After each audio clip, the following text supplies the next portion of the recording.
Rotary club of विटा सिटीच्या वतीने विटा शहर व परिसरातील तालुक्यातील गरजू अपंगांना पूर्णपणे मोफत कृत्रिम हात व पाय वितरित करण्याचा कार्यक्रम हाती घेण्यात आला। रविवार दिनांक 9 नोव्हेंबर 2025 रोजी सकाळी 9 ते 1 या वेळेत गरजू रुग्णांनी श्री चौंडेश्वरी मंदिर, लेंगरे रोड, विटा या ठिकाणी स्वतः समक्ष उपस्थित राहणं आवश्यक आहे। यावेळी अपंग व्यक्तींच्या आवश्यक त्या हाताची व पायाची मापं घेतली जाणार असून त्या मापानुसार आवश्यक कृत्रिम अवयव बनवून 30 दिवसांनंतर प्रत्यक्ष बसवण्यात येणार आहे। सदरचे कृत्रिम अवयव हे आधुनिक तंत्रज्ञानाने फायबरपासून तयार करण्यात येत असून हे अवयव वजनाला हलके असल्याने वापरणं तुलनेने खूप सोयीचं होणार आहे। या उपक्रमाचा लाभ जास्तीत जास्त गरजू अपंगांपर्यंत पोहोचवावा किंबहुना परिसरातील कोणीही गरजू वंचित राहू नये यासाठी ही माहिती जास्तीत जास्त लोकांपर्यंत पोहोचवून हा सामाजिक उपक्रम यशस्वी करण्यासाठी सर्वांनी सहकार्य करावं असं आवाहन विटा रोटरी परिवाराने केलं। या उपक्रमासाठी rotary club of Ichalkaranji, textile city व साधू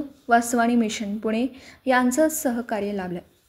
विटा रोटरी परिवाराच्या वतीने विटा शहर, सांगली, खानापूर, तासगाव, आटपाडी, कडेगाव, पलूस, जत, कवठेमहांकाळ या तालुक्यातील अनेक गावांपर्यंत या उपक्रमांची माहिती पोहोचविण्याचा प्रयत्न करण्यात येतो। तपासणी शिबिराच्या नियोजनासाठी नाव नोंदणी आवश्यक आहे।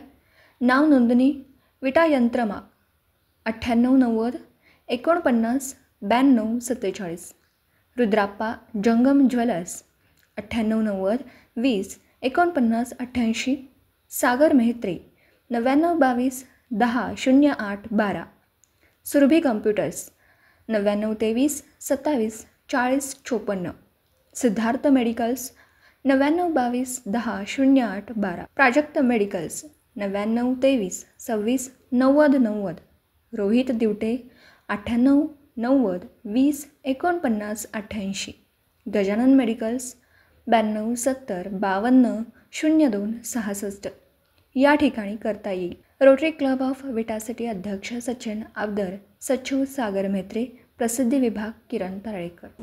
दिवसभरातील घडामोडींचा आढावा घेण्यासाठी पाहत रहा N24 मराठी न्यूज चॅनल।